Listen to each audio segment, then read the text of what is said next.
Dios, a ver cómo explico yo esto. Primero quería aclarar que este va a ser el último vídeo triste del año. Ya basta, estoy bastante cansado entre lo del año pasado del equipo nacional y lo del mundial. Y ahora esto, creo que ya he cumplido la cuota y también va a ser el último vídeo relacionado con el tema porque estoy bastante quemado con él y no quiero tratarlo más. Lo principal es que os dé una disculpa por ocultaros parte de la verdad, por no ser totalmente transparente. Y no ha sido porque yo haya querido, es porque cuando estás en el equipo nacional, exponer ciertas cosas y exponer ciertas personas te acabaría perjudicando demasiado. Pero bueno, yo he llegado al punto de que me da igual, como podéis observar estoy fuera del equipo nacional, así que lo que me importa ahora mismo es tener una conciencia tranquila, aclararme con vosotros y lo que me perjudique en el futuro, bueno, pues ya veremos. Hoy he venido a contaros todo lo que me ha pasado esta temporada, que ha sido bastante, y que ha hecho, pues bueno, que hace unas 3 semanas dejase el equipo nacional y ahora estoy aquí, en casa. Vamos a empezar por el principio de la temporada, por septiembre, cuando sacaron la lista de convocados para el equipo nacional sub-23 en Sevilla, para estar todo el año ahí, en base, en teoría, a unos rankings con puntos según los resultados de la temporada anterior. Y yo la temporada anterior, a pesar de ser de primer año, me había clasificado al mundial y había tenido resultados bastante decentes. Así que partiendo de esa base, yo preocupado no estaba. Y además, normalmente al haber 5 años de sub-23, a los que somos de primero se nos blinda, por así decirlo. Es decir, todos los años, aunque tengan malos resultados, continúan hasta el segundo año. Y bueno, eso también me proporcionaba una parte de tranquilidad, diciendo que había ido al mundial, que estaba muy bien, habíamos ido solo 6 o 7, y también era de primer año, así que era prácticamente muy difícil que me sacase. Y entonces salieron las convocatorias. Y bueno, para mi sorpresa y la de muchos conocidos, no estaba dentro. Esto desencadenó una serie de quejas de varias personas que me apoyaron y bueno, yo también obviamente me quejé y me llevó a pedir a la Federación Balear, mi federación autonómica, que le pidiese a la española los rankings según los cuales se habían hecho esas convocatorias, porque algo fallaba. Esperamos varios días, que ya era sospechoso de por sí, porque los rankings en teoría tendrían que estar hechos ya. Y bueno, una de esas mañanas me llega una llamada de un número desconocido. El presidente de la Federación Española. Ahora voy a pasar a introducir a un personaje importante en esta historia, que es él, el presidente Javier Hernández. Ah, y si estás viendo esto, hola, capullo. Resumiéndole un poco, él solía ser piragüista hasta que, bueno, lo dejó y se metió a política. Todos pensamos que era una muy buena elección, pero resulta que le queda mucho de político y muy poco de piragüista. Es decir, es un tío que solo busca quedar bien, que miente más que habla y que, bueno, si preguntáis a cualquier piragüista de la selección española, siempre y cuando estéis en confianza y no pueda volverse en su contra, os admitirá que la verdad que no sirve para nada. Y es una pena que yo diga esto porque, bueno, de hecho era mi ídolo cuando seguía remando y de pequeño yo le iba a pedir fotos a los campeonatos y todo. Y bueno, ya de ese Javi queda muy poco, por no decir nada. Entonces, volviendo a la historia, yo contesté a la llamada y bueno, me dijo que había una serie de circunstancias que, bueno, pues habían alterado los rankings y que lamentablemente que este año no me iban a llamar al equipo sub-3. Yo, pues bueno, naturalmente me desmoroné en esa llamada y, a ver, él me dio su charla política de que no podía ser, pero que me iban a mandar los rankings enseguida, aunque yo llevaba unos días ya esperando, y que no iban a llamar a nadie que estuviese detrás mía. Que bueno, por lo menos me tranquilizó, significó que el proceso iba a ser justo.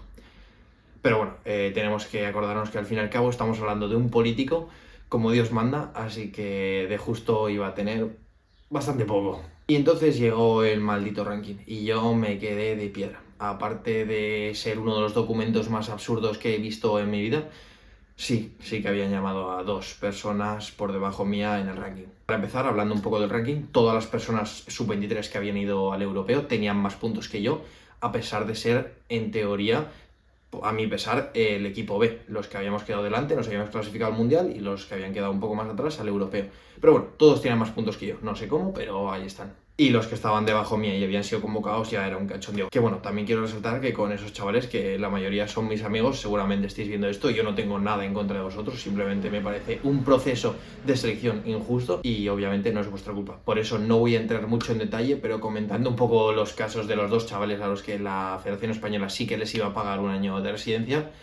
Habíamos competido 5 veces juntos, a uno de los 2 le había ganado 4 veces y al otro le había ganado en las 5 regatas. Así que fundamento para estar delante mía en el ranking, o para ser seleccionado no tenía, por lo menos por encima mía. No voy a entrar más en detalle sobre eso por respeto a ellos y porque, a ver, al fin y al cabo ellos se lo han currado y no tienen la culpa de que otra gente pues haga cosas que no deberían. Y bueno, yo esta injusticia, a mi ver bastante clara, se la comuniqué al segundo al cargo del presidente, que es el director técnico, otro personaje, que bueno, días más tarde me contestó y aquí le estoy citando, lo creáis o no, me dijo, lo sé que es injusto, pero no puedo hacer nada.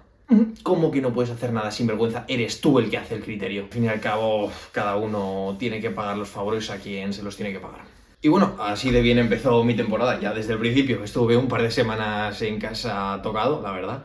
Y después de meditarlo mucho dije, bueno, voy a hacer la temporada, me alquilé un piso en Sevilla y me fui para allá a entrenar solo. Y bueno, los primeros meses bastante contento, hasta finales de noviembre, creo, Miguel García, el entrenador del equipo olímpico, se enteró un poco de mi situación y me ofreció entrenar con ellos durante los 3 meses que estarían entrenando ellos, es decir, diciembre, enero y febrero, en Sevilla. Y obviamente yo acepté encantado y la verdad que me pasé unos meses genial entrenando, estaba andando mucho también, hice buenos amigos y la verdad que tengo muy buenos recuerdos de esos 3 meses. Mi rendimiento, que estaba siendo bastante bueno, llevó a Miguel a decirme a finales de enero que después de terminar su concentración en Sevilla, que me llamarían para el equipo en Asturias. Es decir, que yo iría con el equipo nacional absoluto. Os podéis imaginar que fue el día más feliz de la temporada. Yo pensaba que iba a ir a Asturias a entrenar con ellos, con todos mis ídolos.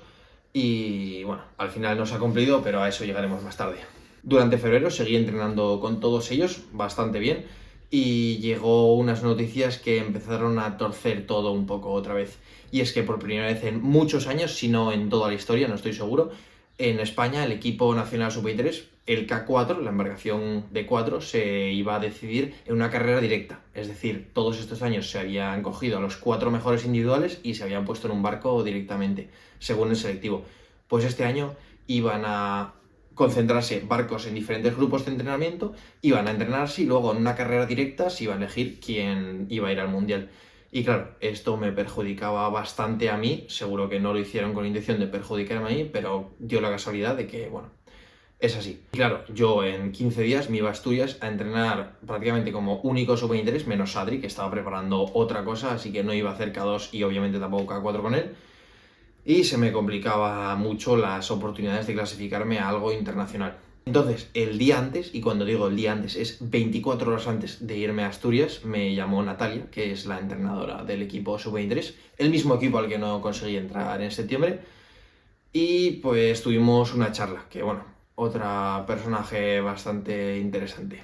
Ella me juró y me prometió que si yo me quedaba en Sevilla en vez de irme con Miguel a entrenar a Asturias, que iba a tener una oportunidad justa o por lo menos un test en K4 para poder entrar en el K4A, que es a lo que aspiraba para poder clasificarme a algo internacionalmente.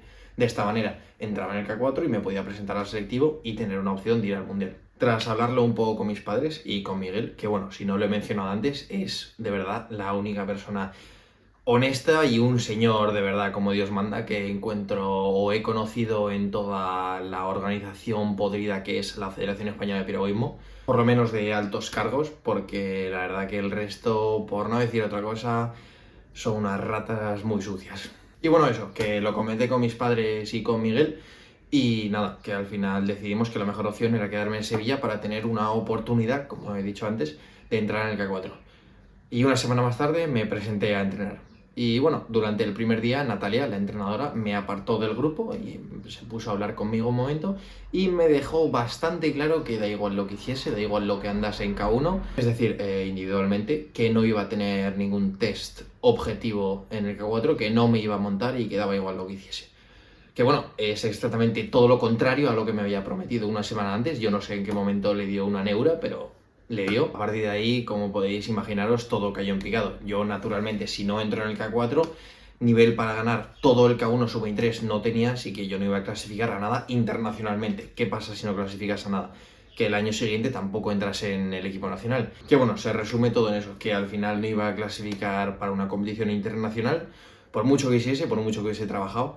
Entonces tampoco iba a clasificarme, bueno, entrar en el ranking para el equipo del año que viene. Y básicamente mi sueño de toda la temporada en cuestión de unas semanas se había esfumado.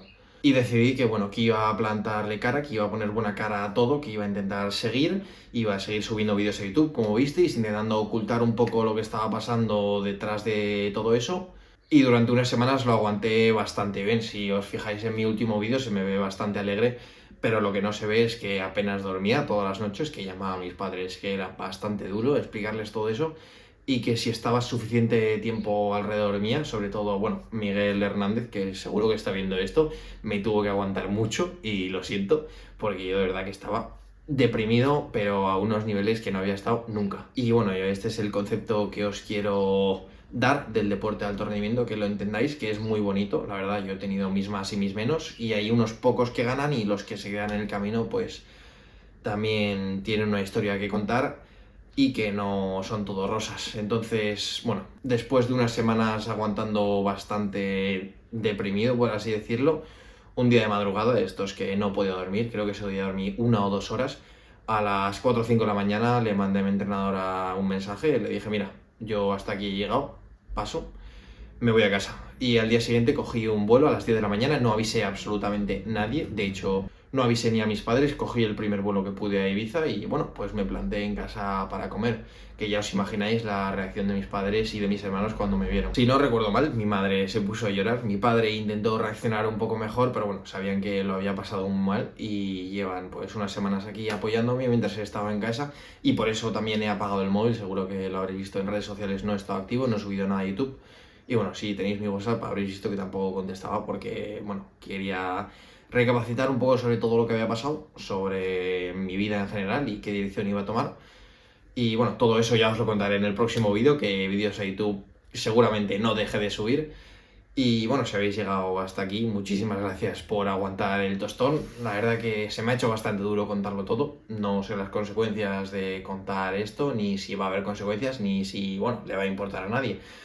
Pero yo simplemente quería tener la conciencia tranquila y ir con la verdad por delante. Así que si estás aquí, muchísimas gracias por quedarte hasta el final y nos vemos en la próxima.